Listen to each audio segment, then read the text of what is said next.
Okay, hello everybody. I'm Dr. Saxon. I have a PhD in history from UCLA. Today we're going to talk about U.S. history. We cover the period from the earliest times to after the Civil War with Reconstruction. So we're going to look at the world in the 15th century. That's the 1400s. And here's our introduction. So I like to introduce my class a little bit, finding out what everybody is. And so this is usually my first question. How many here speak Gabrielino, sometimes called Tongva or Chumash? Now you're not here personally, but nobody ever raises their hands. Few people even know what that is. Okay? So we go on to the second question. How many people speak English in the class? Usually I get all the hands there. Or Spanish. I usually get a significant number of people who speak Spanish. If we ask for Chinese, I get some Chinese speakers. Japanese. I get some people who speak Farsi from Persia, from Iran. I get people who speak Arabic from the Middle East. I get all sorts of languages. But interestingly not Chumash and Gabrielino. Why did I pick them? Because in 1491, in the West Valley, where Pierce is, you probably spoke Chumash. And in our other locations, around Valley College, it's a little dicey, I don't know which one's there, but across the mountains, in where Southwest is and where City College was, you spoke Gabrielino or Tongva. What happened to those people? And that's an important thing. So we think about it, in 1491, what do you suppose they spoke in England? Well, they spoke English. And in 1491, what do you suppose they spoke in Spain? Well, they spoke Spanish. But in 1491 here, we spoke Chumash or Gabrielino, and now we speak English, Spanish, these other languages. How did that come to happen? Something big changed in a lot of ways.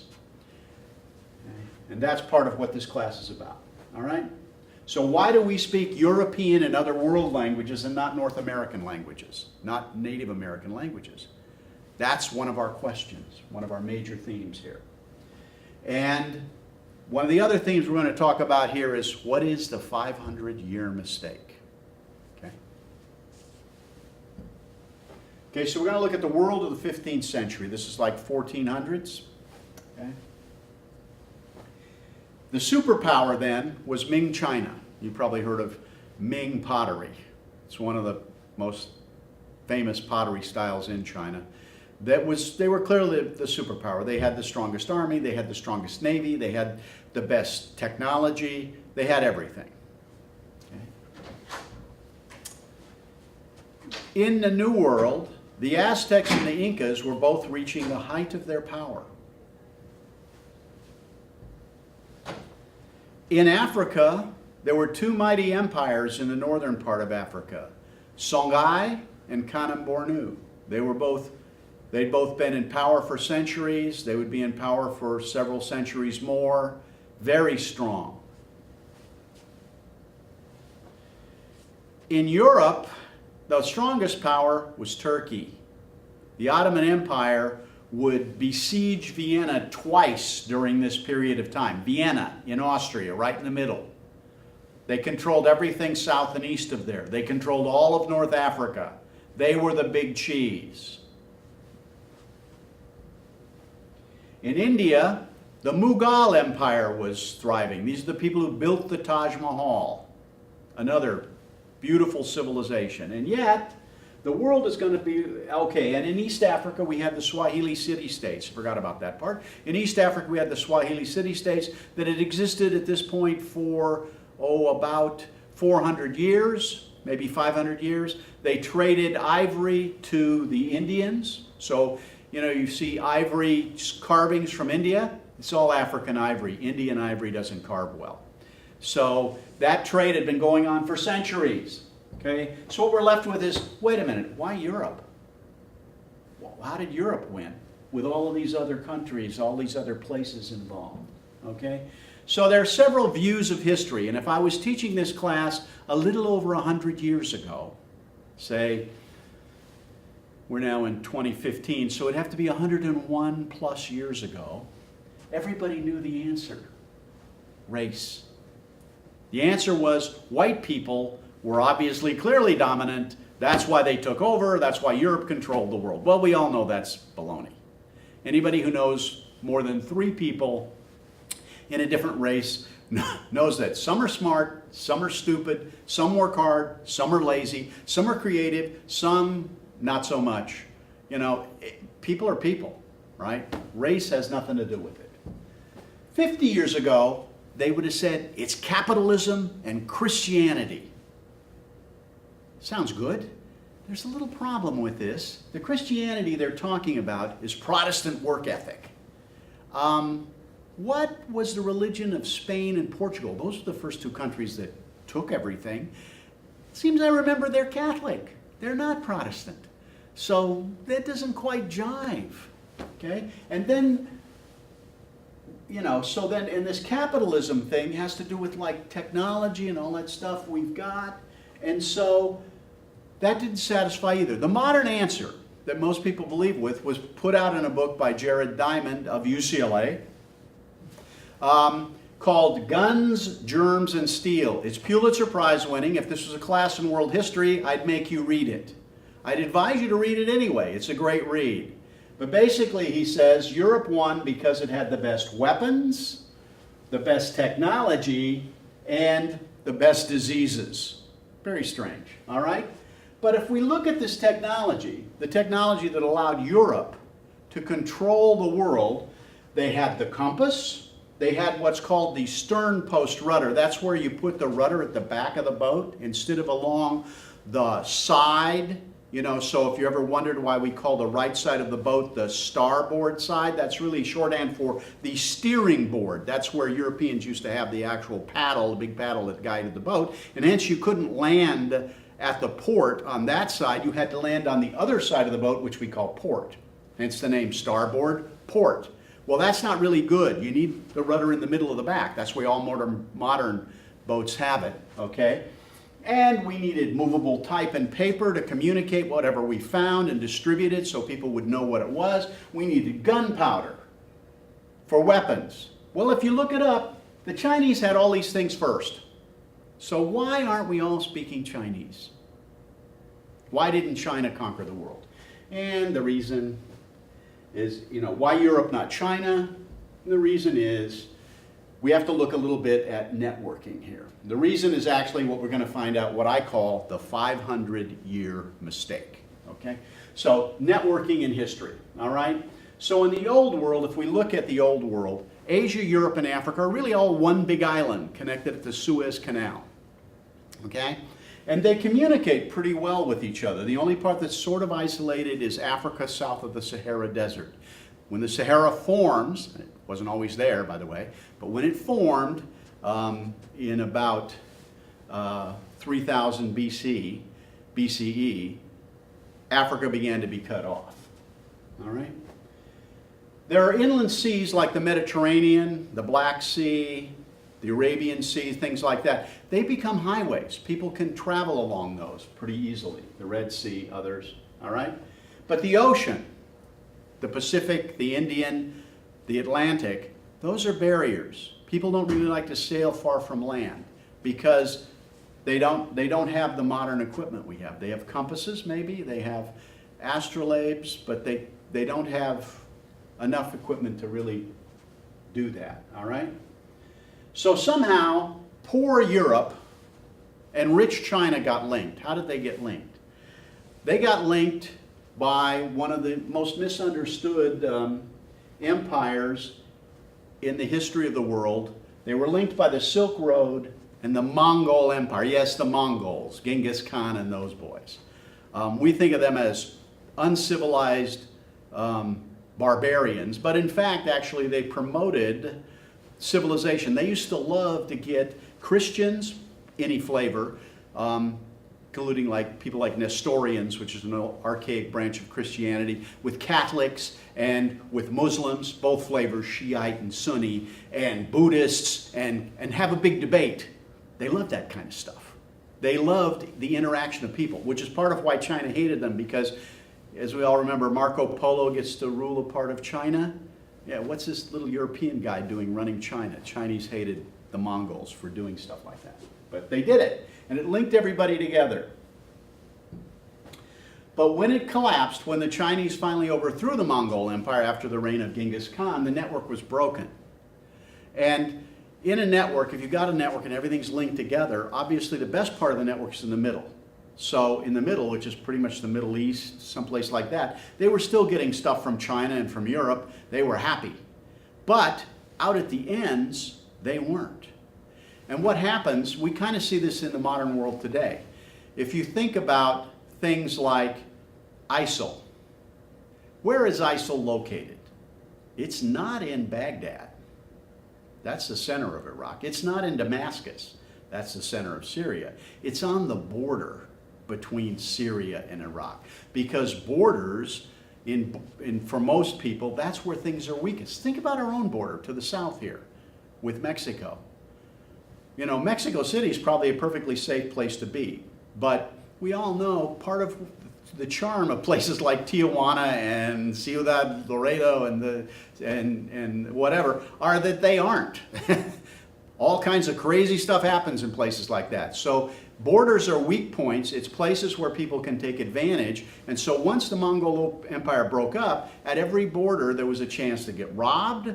There was also new taxes to pay. It cut everything down. It made it very tough for trade to continue. All right. So here's a map of this. Here's China, here's Europe, and here's the trade routes that went back and forth. And this is during the Mongol Empire. So here's the Mongol Empire. It stretches from here all the way to there. Oh, excuse me. I need to back this up. Sorry. Shouldn't touch. Previous. All right. It stretches all the way from the Pacific Ocean to Europe. It includes places like Turkey, Iran. Doesn't include India, but they were allied. And we can see two sets of arrows here. The green one is Marco Polo's journey, which you've all probably heard of. Notice he's able to travel all over the world because the Mongols are providing security. The red one is Ibn Battuta. You haven't heard of him, but he actually traveled further than Marco Polo during this period of time. All right? All the way to China, all the way down the coast of Africa, all the way out to Timbuktu, lots of places for him. So we need to change the system. What do I mean by that? All right, the center of this network was the Middle East. The periphery was Europe, China, and Africa. In the 1400s, China and Africa decided, forget trying to go through the middle anymore. Let's go around the edge. Let's go out to the ocean and find out maybe we can get to each other that way. Okay? So they sailed the open ocean. All right? The Ming were more advanced. We don't know that now. They had this famous admiral, Zheng He. Okay? You never heard of him probably. Maybe you did. It's mentioned in some 7th grade textbooks. Okay? They had vast armadas that they sailed. They had ships that were 400 feet long and over 100 feet wide. Those were the biggest ships, but they had others that were less large. They traveled with 10,000 soldiers. They traveled with several boats that carried just their food. They were like, Zheng He's expeditions were like a U.S. carrier task force coming off your shore. They were militarily more powerful than most places they landed at in like India, Southeast Asia, the Arabian Peninsula area, and Africa. And they came in peace, like the U.S. Navy, a global force for peace. Well, these were the original global force for peace, all right? Meanwhile, the Portuguese built caravels. They were about 70 feet long. The caravels were about, if I'm standing over here, they were about twice as wide as what I'm walking through here. Maybe twice as wide. That's all. Okay? So it's pretty obvious who the big dog was. All right? So exploration. So Zheng He explored as far as Africa. Okay? He explored all of the Indian Ocean. got as far as Africa. We know this because of the writings. We know this because they took back a giraffe that was in the Royal Zoo. Okay, other exotic animals. The Portuguese were hung up on the northwest coast of Africa at a place called Cape Bojador. There was a problem. The coast went from the northeast to the southwest, and the winds blew from the northeast to the southwest, called trade winds. Now, if you tacked out to sea, that was great, but when you tried to tack back to land to go north back to Portugal, you tended to crash in the way, on the coast, because the coast was right there. It was several years before they realized they could tack out to sea for hundreds of miles until they got to the latitude of Lisbon, which they knew by the astrolabe. Then they could turn and sail east, by the way, discover the Azores, and also get back to Lisbon. Okay, but it took them 30, 40 years to figure this out. Okay. So in 1433, the emperor died, and Zheng He died, and the bureaucrats took over, and they didn't allow the ships to go out anymore. They burned the ships. They burned the plans. They made it illegal for people to travel out to sea. Okay? And the fleet was burned. At the same time, the Portuguese finally passed Cape Bojador. They figured that thing out so that they knew they could get back home by sailing far out to sea and then coming back without approaching. Okay, so let's see. What if China had continued? Pause. I just need to change the SD card because the SD card is running out. Okay. So we could continue. Okay. This one just has 3 minutes left. Okay. So if you want to do 2 more minutes on this card, or do you want to just start where you left off on the new I card? think 2 minutes will get me done with an idea. Okay, so let me just go ahead with it. Are we good? Go. Okay, so what if China had continued? And that's a big question. So here we see the maps. You can see the green over here. That's Zheng He. He arrives at places. He actually got as far as Mogadishu, which is right about there. I know because the people in Mogadishu told the Portuguese when Vasco da Gama said, "I have a great big ship," they said, "Yeah, the Chinese ships are bigger." Kind of scared him at the time, by the way. So he got that far, and then they stopped. Why did they stop? Because they said, "Why should we waste money? What do we get, a giraffe? Who needs that? We've got the best stuff. We don't need it." And by giving that up and allowing the Portuguese in red and blue and the Spanish in purple, they basically gave up the world. So this is the 500-year mistake. China left the world to Europe. In 1433, China is the only superpower. They begin to decline because they turn inward. They start building the wall again. They start doing silly things like that. China doesn't reemerge as a superpower until 1945. You can do the math. It's 512 years. Now, I don't think any others, you've probably never heard this in any other class. It's probably not taught anywhere else in the West. But I guarantee you it's taught in China. Okay? This is why they're landing stuff on the moon right now, and we're playing around. Because they see now, as they aren't going to make that mistake again. They see the solar system open, and they're going to explore and colonize it. I don't know whether we will, but they will. They're not going to make this same mistake again.